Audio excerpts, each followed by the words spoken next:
Diplomacy is often described as a dance. Sometimes it's a graceful waltz, sometimes it's a tense tango. But the most powerful move is knowing when to stop moving at all. In the span of just 1 week, India's Prime Minister Narendra Modi did something unusual, something few leaders of a major democracy have dared to do. He rejected not one, but 2 politically loaded invitations. The first came from Donald Trump, the President of the United States. The second from Pakistan's most powerful man, Army Chief General Asim Munir. 2 invitations, 2 very different political landscapes, one very clear message. India decides its own terms. The Trump invite came out of nowhere. At the time, U.S.-India relations were in a delicate state. Trump's trade war had expanded beyond China, hitting Indian exports hard.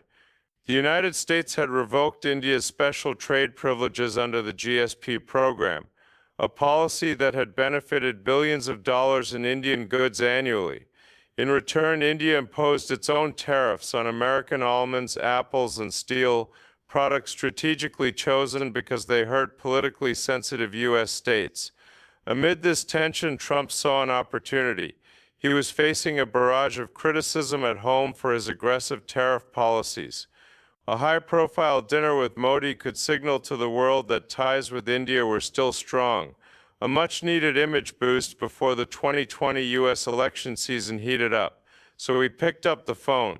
The request was clear. On your way back from Canada's G7 meeting, stop in Washington for a dinner at the White House. The optics would be perfect. Handshakes, cameras, 2 leaders smiling under the U.S. and Indian flags. But Modi declined. Not with hostility, not with drama, but with finality. His reason?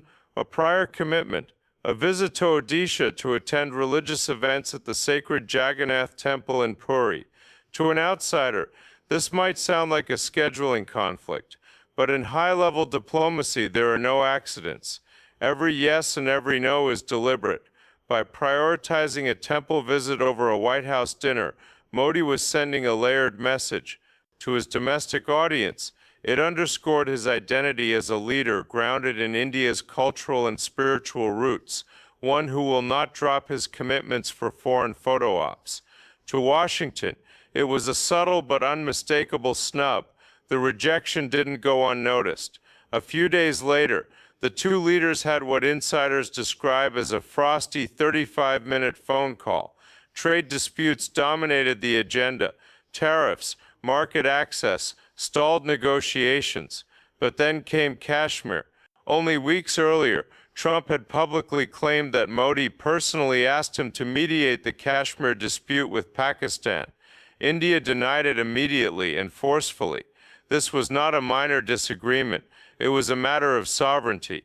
New Delhi's position has been unwavering for decades.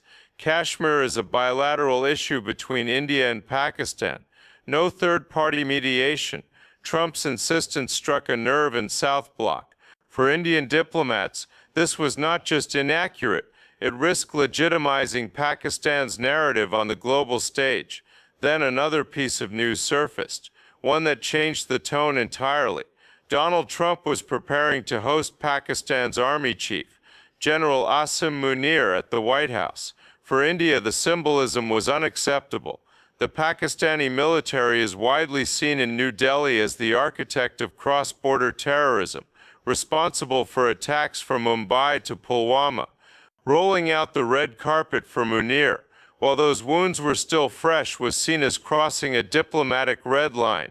Around the same time, Pakistani media floated a narrative that Munir's visit could lead to a softening of tensions with India, perhaps even a symbolic handshake with Modi at a future multilateral event. But that handshake never happened. It wasn't overlooked, it was deliberately avoided. In silence, Modi gave his answer. No meeting, no interaction, not even a polite exchange for the cameras. The message was clear.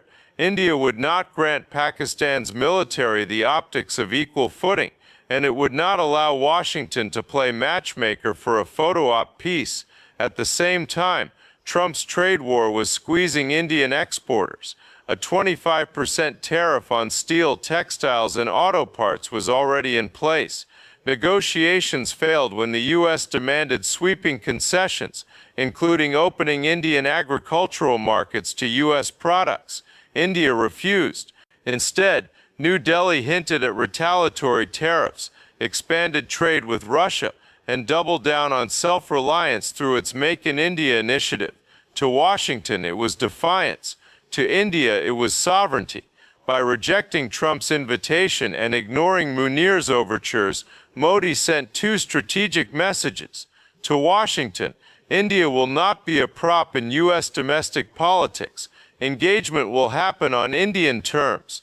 To Islamabad, no engagement with the military until cross-border terrorism stops. In the short term, these refusals risk cooling relations with the U.S. and deepening the freeze with Pakistan.